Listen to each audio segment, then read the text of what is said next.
બંધારણમાં કેટલાક સુધારા કરવા પડશે અને ફંડામેન્ટલ રાઇટ્સમાં તમારે આર્ટિકલ 26 થી આર્ટિકલ 1921માં જે તમને you have right to perform your own religious code એ તમારા ફંડામેન્ટલ રાઇટ છે. હવે તમે એના વિરુદ્ધ એમ કહો કે મુસ્લિમ અને હિન્દુના પણ ઇનહેરિટન્સના કાયદા, એમના લગ્નના કાયદા, એમના સક્સેશનના કાયદા બધા એક જ લઈ આવો તો right to profess own the religious code would be defeated and it would be a great subject of debate before the appropriate forum, either before the Supreme Court or before the High Court. જી જેજી આપણી સાથે જોડાયેલા છે અને તેઓ કહી રહ્યા છે કે એક સમાન કરવાની આ વાત છે, એટલે કોઈને પણ ઉપર નીચે નહીં પરંતુ એક સમાન દિશામાં લઈ જવાની આ વાત છે, તો તેને આપ આવકારો છો કે નહીં? આ પ્રોસેસ ઓલરેડી જ્યારે કોન્સ્ટિટ્યુશન નું બંધારણ એટલે એસેમ્બલી બેઠી હતી અને ત્યારે કેટલાક ઇસ્યુ ઉભા થયા હતા ને યુસીસી લાવવાની એક વાત થયેલી હતી, ત્યારે પણ એટલા બધા ડિફરન્સ ઓફ ઓપિનિયન ઉભા થયા હતા કે જેથી અલ્ટિમેટલી એક આઈડિયાને ડ્રોપ કરવો પડ્યો હતો. તમે કોન્સ્ટિટ્યુન્ટ એસેમ્બલીના જો ડિબેટ જોશો તો તમને ખબર પડશે કે મોટા ભાગના સભ્યો છે એ એની તરફેણમાં નહોતા અને સૌથી મોટો તો પ્રોબ્લેમ થવાનો છે સાઉથ અને નોર્થનો, કારણ કે સાઉથમાં જે લો છે એના ઇનહેરિટન્સના એના જે કાયદાઓ છે એ નોર્થમાં એપ્લાય નથી થતા. મિતાક્ષરી લો અહીંયા નોર્થમાં થાય તો ત્યાં કંઈક જુદો હિન્દુ લો એપ્લાય થાય છે. એટલે આ બધી વાતમાં એક સામાજિકમાં બે ભાગમાં વહેંચાવાની પૂરેપૂરી શક્યતાઓ છે અને લોકોની ધાર્મિક લાગણીઓને, સ્વતંત્રની લાગણીઓને ભડકાવવાનો એક આ પ્રયાસ થઈ રહ્યો હોય એવું લાગે છે.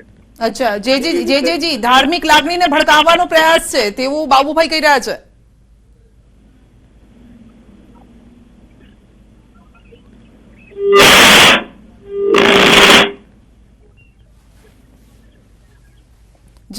જી જે પટેલ આપણી સાથે જોડાયેલા છે. જી જે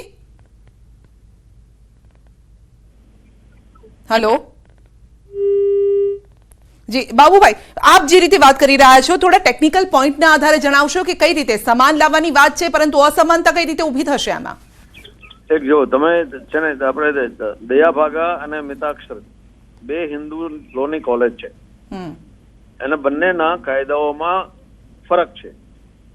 જી હિન્દુ લોમાં પણ અનકોડિફાઈડ હિન્દુ લો હતો, ત્યારે કોડિફાઈડ હિન્દુ લો કરવાની વાત હતી ત્યારે યુસીસી લાવવાની વાત ત્યારે જ થયેલી, જ્યારે બંધારણ અમલમાં લાવવાની વાત હતી ત્યારે જ આ ડિબેટ બહુ મોટી ડિબેટ થયેલી અને એમ તેમ થયું કે ભાઈ દરેક વ્યક્તિને વ્યક્તિ સ્વાતંત્ર્ય હક આપણે તમે બંધારણમાં પ્રસ્થાપિત કરી દીધો છે તો તમે એને કયો ધર્મ પાળવો, એને પોતાની પ્રોપર્ટી કઈ રીતે આપવી, કઈ રીતે એના પર લગ્ન કરવા એ ભાઈ તમે નક્કી કરશો. હિન્દુને એમ કહેશો કે તમે તમારો હિન્દુનું ફોલો નથી કરવાનો, તમારે લગ્ન આ રીતે કરવાના, તમારા બાળકોનું ઇનહેરિટન્સ આ આવશે, તમારા સક્સેશન રાઇટ આ આવશે, તમારા એડોપ્શન રાઇટ આ આવશે, એ કેવી રીતે શક્ય થાય? નહીં, પણ કેટલાક જે મુદ્દા છે કે 6 મહિનાની અંદર લગ્નનું રજીસ્ટ્રેશન, લિવ ઇન રિલેશનશીપનું રજીસ્ટ્રેશન ફરજિયાત, પુત્ર અને પુત્રીને મિલકતમાં સમાન અધિકાર, આવા ઘણા બધા છે, માતા પિતાને પણ સંપત્તિનો અધિકાર, તો આ બધા જો મુદ્દા હોય આની અંદર તો એ તો ફેવરમાં છે ને લોકોની.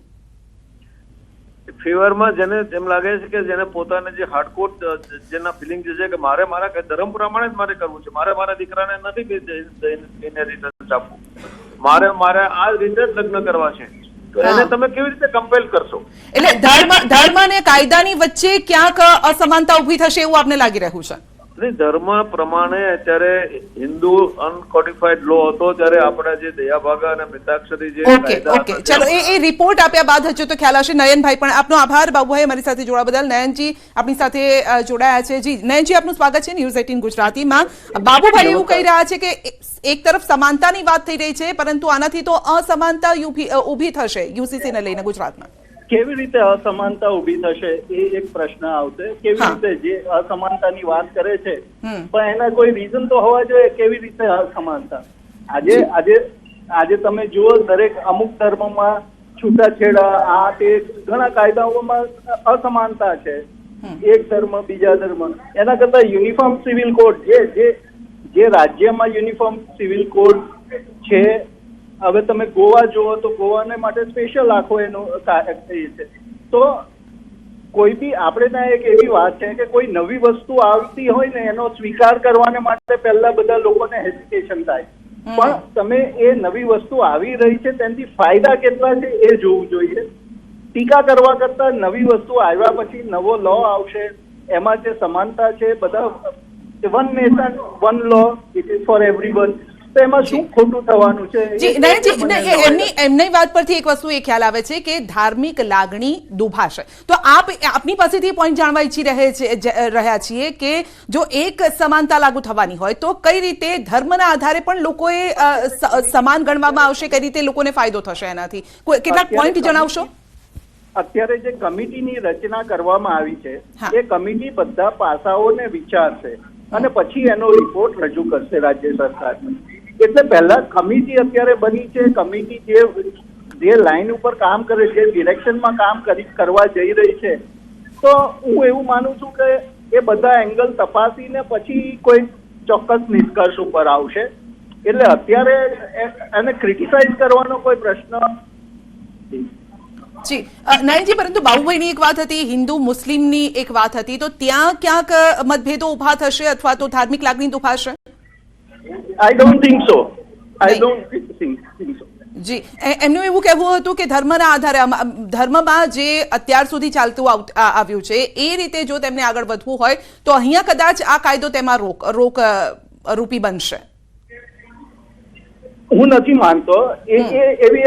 એવી શંકા ઉભી કરી છે, પણ એનું આઈ ડોન્ટ થિંક સો કે એમાં કોઈ પણ ધર્મને કોઈ નુકસાન થાય. જી, હવે જે કમિટી છે એ કયા પાસાઓની છણાવટ કરશે અને કયા મુદ્દાઓ મુસદ્દો તૈયાર કરશે?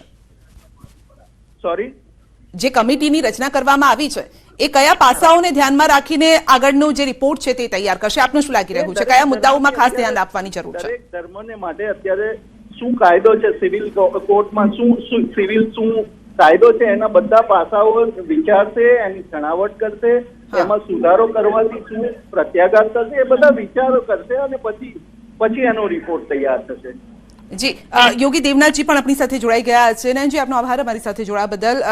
યોગીજી, યુસીસી ને લઈને આપનું શું કહેવું છે? ગુજરાત સરકારનો ઐતિહાસિક નિર્ણય છે, કમિટી બનાવવામાં આવી છે, એક રિપોર્ટ તૈયાર કરવામાં આવશે, દરેક વ્યક્તિને સમાનતા, દરેક વ્યક્તિને એક સમાન ગણવામાં આવશે ને સમાન રીતે એ કાયદો પણ લાગુ પડશે, તો આને કઈ રીતે આપ જોઈ રહ્યા છો? સંધ્યા, હું ખૂબ શુભકામનાએ પાઠવું છું કે આ દેશ એક રાષ્ટ્ર ને એક કાયદો હોવો જોઈએ અને સરકારને ખૂબ સાધુવાદ. અને આ નિર્ણયને સમગ્ર ભારત વર્ષમાં બધા જ એને સાધુવાદ અને ધન્યવાદ પાઠવે છે. એક જ દેશમાં એક કાયદો હોવો જોઈએ એટલે અમે સરકારની ખૂબ પ્રશંસા કરીએ. અને આ તો મને લાગે થોડો મોડો થયો, વહેલો આવવો જોઈએ. આ દેશની અંદર એક દેશ છે, એક ધ્વજ છે, તો કાયદા અલગ અલગ કેવી રીતે થાય? અલગ અલગ જ્ઞાતિઓ જાતિઓ માટે શાને માટે થાય? તો એક દેશની અંદર એક કાયદો હોવો જોઈએ, એ સારી વાત છે અને અમે સરકારને ખૂબ સાધુવાદ પાઠવીએ છીએ. જી, કારણ કે યોગીજી, ધર્મના આધારે લોકો આગળ વધતા હોય છે, કામ કરતા હોય, ધાર્મિક વિધિ કરતા હોય, લગ્નની વાત હોય, ડિવોર્સની વાત હોય, તો ત્યાં ક્યાંક અમુક લોકોને એવું લાગે છે, અમુક ધર્મના લોકોને એવું લાગે છે કે અમારો જે હક હતો તે હવે છીનવાઈ જશે અને જેના કારણે કદાચ કેટલીક જગ્યાએ ક્યાંક આનાથી નાખુશી પણ વ્યક્ત કરવામાં આવી રહી છે આ નિર્ણયથી. બિલકુલ કોઈનો જો છે એની વિધિ કઈ ખોવાશે નહીં. આ દેશની અંદર એક ધ્વજ છે તો એક કાયદો હોવો જોઈએ. ભાઈ, લગ્ન વિધિ કરવી છે તો તમારે તમારી રીતે જો કરો છો, તમારી જો પરંપરાઓ છે એને પ્રમાણે કરો. આ તો શું છે કે ભાઈ દેશની અંદર હિન્દુ માટે અલગ, મુસ્લિમ માટે અલગ, ક્રિશ્ચન માટે અલગ, શીખ માટે અલગ, આવો ન હો. આ એક દેશ છે, એક દેશની અંદર બધા નાગરિક એક છે ને, બધાને માટે એક કાયદો હોવો જરૂરી છે. તમારી જે પરંપરા છે એનો તમે નિર્વાહ કરો, કોઈ વાંધો નથી, પણ જે તલાક છે કે છૂટાછેડા છે કે બધો છે એ બધો સરખો હોવો જોઈએ. તમે લગ્ન કઈ તમારી વિધિથી કરો છો, કયા મંત્રો બોલો છો કે કયા નિકાબ ભણો છો, જે પણ કરો છો તે તમે કરી શકો છો. પણ જયારે આવા અમુક વિષય આપણે જોયા છે કે તલાક જેવા વિષયો છે એ બધા માટે એક હોવો જોઈએ, અલગ થોડા હોવો જોઈએ. મારો માનવું છે કે એક રાષ્ટ્ર ને એક કાયદો હોવો જોઈએ, સર્વે માટે બધો અને શુભકારી અને બધાને માટે સારો છે. જી બિલકુલ, આપનો આભાર અમારી સાથે જોડાવા બદલ. તો સનાતન ધર્મની વાત હોય કે પછી વકીલ હોય કે બીજેપીના નેતા હોય, આ જે નિર્ણય છે તેને આવકારી રહ્યા છે અને તેમની એ જ વાત છે કે દરેક વ્યક્તિને સમાન ગણવામાં આવશે, કોઈ ઊંચ નીચ નહીં હોય, કાયદો બધા પર એક જ લાગુ પડશે અને એને પોઝિટિવલી જોવાની જરૂર છે. તો યુસીસી માટે જે છે તૈયાર કરવામાં આવશે, મુસદ્દો તૈયાર કરવામાં આવશે, 45 દિવસમાં રિપોર્ટ તૈયાર કરવામાં આવશે અને કોઈને ક્યાંય ઠેસ નથી પહોંચતી તેનું પણ ખાસ ધ્યાન અહીંયા રાખવામાં આવશે, ખાસ કરીને આદિવાસી સમાજ. તો એડવોકેટ હાશિમ કુરેશીજી આપણી સાથે જોડાઈ ગયા છે. હાશિમજી, યુસીસીને લઈને પહેલી પ્રતિક્રિયા આપની. બેન, સૌથી પહેલા તો આ યુસીસી નો જે મુદ્દો છે એ સ્ટેટ ગવર્મેન્ટના પરવ્યુમાં એ લોકોની કોમ્પિટન્સમાં પડતું જ નથી. કારણ કે સિમ્પલ રીડિંગ ઓફ આર્ટિકલ 44 એ શું કહે છે કે the state shall endeavour to secure for the citizens a uniform civil code throughout the territory of India.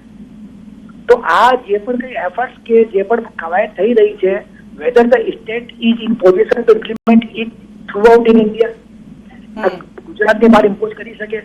તો સૌથી પહેલા તો આર્ટિકલ 44 નું કન્સેપ્ટ જ નથી કે સ્ટેટ ગવર્મેન્ટ આવી વસ્તુ હાથમાં લે.